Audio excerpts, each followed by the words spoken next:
Yeah.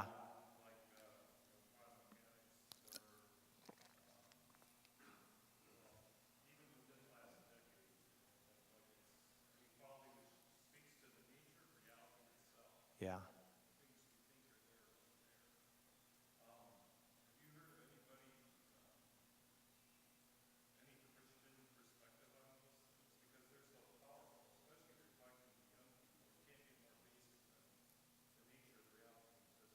Yeah.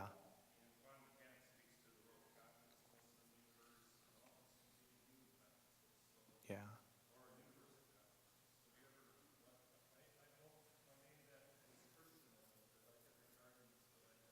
Yeah. I wish I had this quote in front of me. There was a great quote by C.S. Lewis. Shocker, right? You know, how many people have ever said that? Oh, there's this guy, C.S. Lewis. He wrote something. There's this great quote by C.S. Lewis where he said once, the world doesn't need more apologists or the more Christian thinkers. The world needs more biologists that are Christian, more physicists that are Christian, more doctors that are Christian. Because if we write a book that is a Christian-based apologetics book, we read it. But if we write a book on biology as a Christian, it has a greater influence over the masses because there's respect there for going, man, this guy wrote a biology book. Oh, and by the way, he's a Christian. And for some reason, that doesn't seem like it has a bias to it. It doesn't seem like, which everybody has a bias, but it doesn't come across that way. So to that, I would say there are some stuff out there, but unfortunately right now it seems like it's more in a category of just Christian. You know, it's sold in the section of the Christian books where it's like, I think for it really to be palatable to change culture, it's got to be seen as the best book out there. Oh, and by the way, it's written by a Christian. That's where I think we need to get. And I don't think we're there right now for a couple of reasons. I think culture and higher academics is really trying to stamp out the Christian worldview. I think there are people that are getting it done. It's just, I think in the 1600s, we lost our place at the table. We used to lead the sciences and the arts and the history. We did everything really well, better than everybody else. And then we stepped away. And I think we lost our seat at the table. And now we got to try to work to get it back. I mean, when you look at academic institutions, Oxford, Harvard, Yale, Princeton, I mean, these were all Christian institutions. And then we kind of said, hey, we don't want to wrestle with this. We moved into the Great Awakenings, and we just said, you guys are okay, fend for yourselves. And that's why I think people don't really see it from that perspective anymore. Does that make some sense? Okay. By the way, the answer to that is always yes. Don't say no, because that's all I got. So.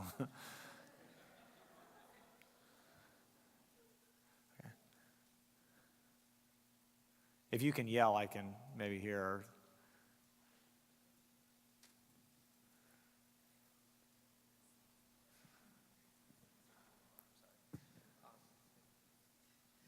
Just a question. You had mentioned, you gave the example of Ferguson addressing controversial political problems. How do you approach elections and Christian families and students that fall into different partisan camps and all that, especially in light of our recent election and trying to, maybe I'm taking this out of context, but that be all things to all people. Yeah. And trying to be that peacemaker and just kind of getting your take on that. Yeah. Yeah, I was grateful not to be in Christian education during the election cycle. So I had to put that on the front, no questions. I think on certain issues, ultimately what I wanted to help my students to do is to learn to think. And so, I don't want to create a bunch of Joe Paris's. That's not my job. I'm not trying to create me. I'm trying to take the principles and the things that God has taught me to hopefully shape, and so that because the world doesn't need another me, it needs another you. But I want to help you think a certain way. And so I think on issues like that, where it could be very polarizing, but also not very clear on, and that's the thing that frustrated me with this election cycle, that people made it so simplistic where they're like, I don't see how you can be a Christian and do this. I don't see how you can be a Christian and do this. And I'm like, whoa. Like, I don't think there's a direct correlation between if you voted for so-and-so, you're a Christian or not a Christian, And I think there was a blog the other day where this person wrote something like, I think this is overriding your Christianity. And I don't do this, but I wanted to combat and say back, I wonder if your activism is overriding your Christianity. Because I think a lot of times people want to make it too simplistic, like, oh, there's a Bible verse, I win. And it's like, well, I think both sides has Christians, and both sides are thinking. It's just maybe they're not thinking rightly. So on a situation like that, I would put principles and values and prayer, and then I would say, okay, now let's talk about it. So that's kind of what I would do on something like that. And I didn't have a choice with Ferguson. She asked me. I tried to avoid it, but she was like, red herring. Any others? We'll take two more questions, and then we'll continue.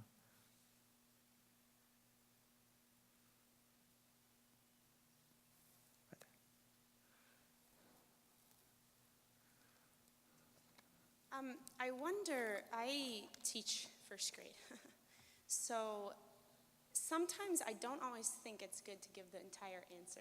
Yeah.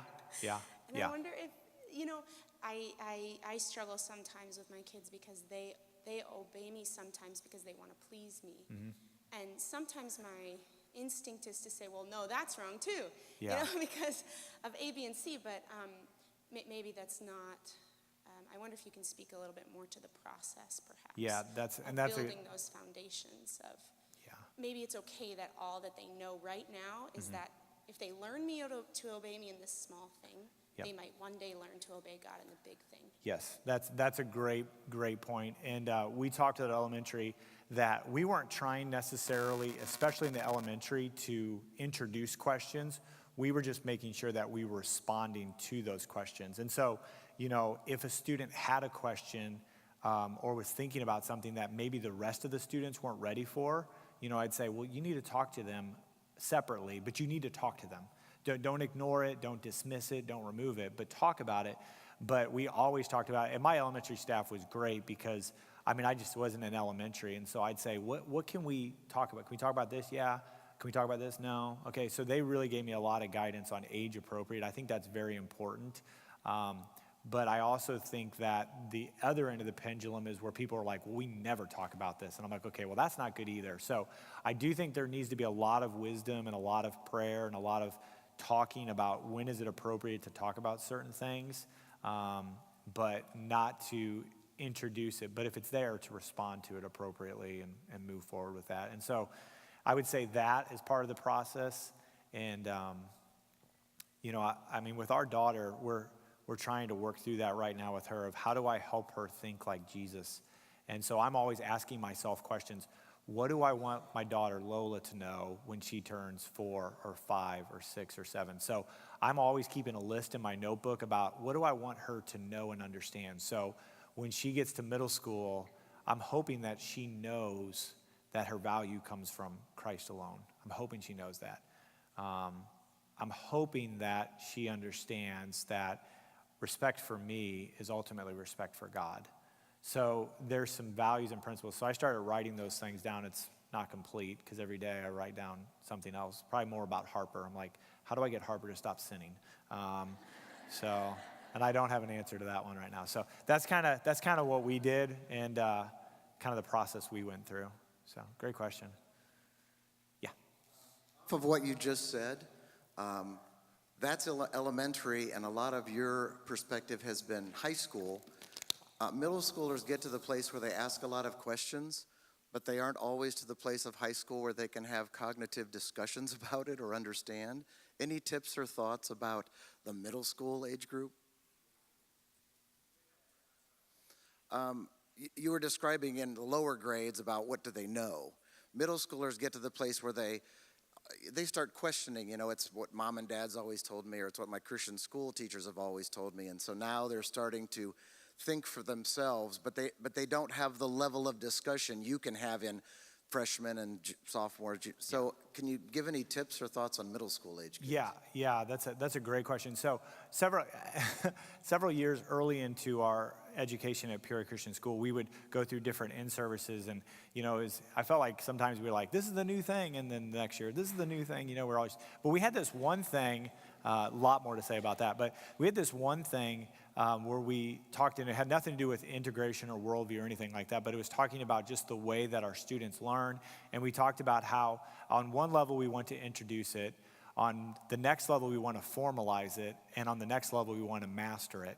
And so I always looked as a middle schooler when I was teaching middle school is I just kind of want to introduce some of these ideas. I wasn't looking for my students to formalize it. I definitely wasn't looking for them to master it. I just wanted to start the conversation. And so, when I'm talking about some of these things, I'm going, man, you're not going to understand the second law of thermodynamics and the law of entropy. But you can understand that over time things get bad, don't you?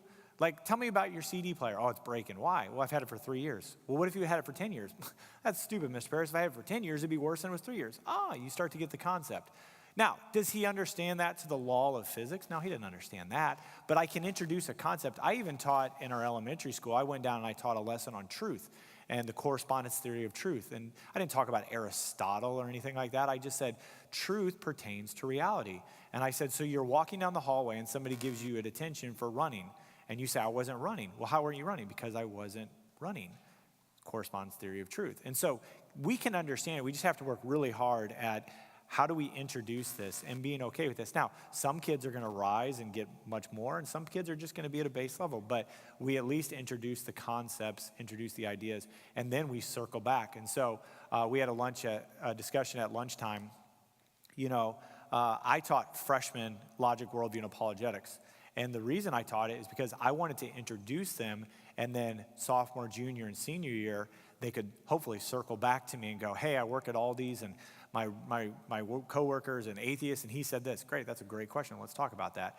And so I wanted to at least just set the table for that conversation to occur. And so that's kind of how we did that. And they're not going to understand it, but you can at least address it. In order for kids to understand calculus, they have to have basic math, and so we start somewhere. And I think that's one of the problems with worldview and apologetics, or the black eye that it gets, is people are like, it's too hard, it's too academic, it's too philosophical. But I would say, yeah, but if we take some of these concepts and teach them a little bit as we go, then when they get, 14-year-olds are doing geometry. Okay, don't tell me that geometry is harder than some of this stuff.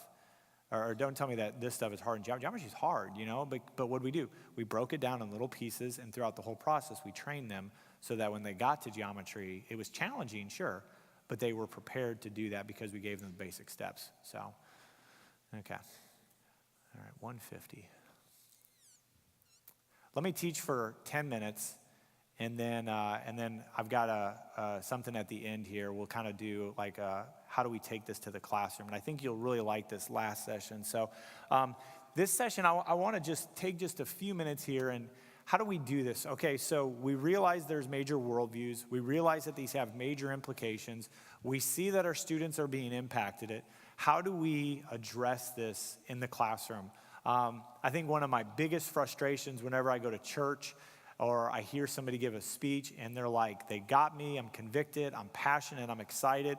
And then they're like, all right, go and do well. And you're like, what do I do? And that was us for years with the worldview training we had, is that we were super excited, but we didn't know what to do with it. So our math teachers are pulling out the book of Numbers, and we're like, no, that's not it, and you laugh, but I promise you, Annie can attest to this. It happens, and they were so desperate because they're like, yes, we see it, but they're like, what does it look like? Or you pull out a history lesson and they would start talking. I'm like, well, that's not necessarily worldview. And our students, we were joking once as we were talking about this, and they would say, yeah, we always know when the evaluation or when the month came around that you would have to implement worldview because, it seemed like the teachers were really struggling. And so I called in the teachers and I said, listen, stop forcing it.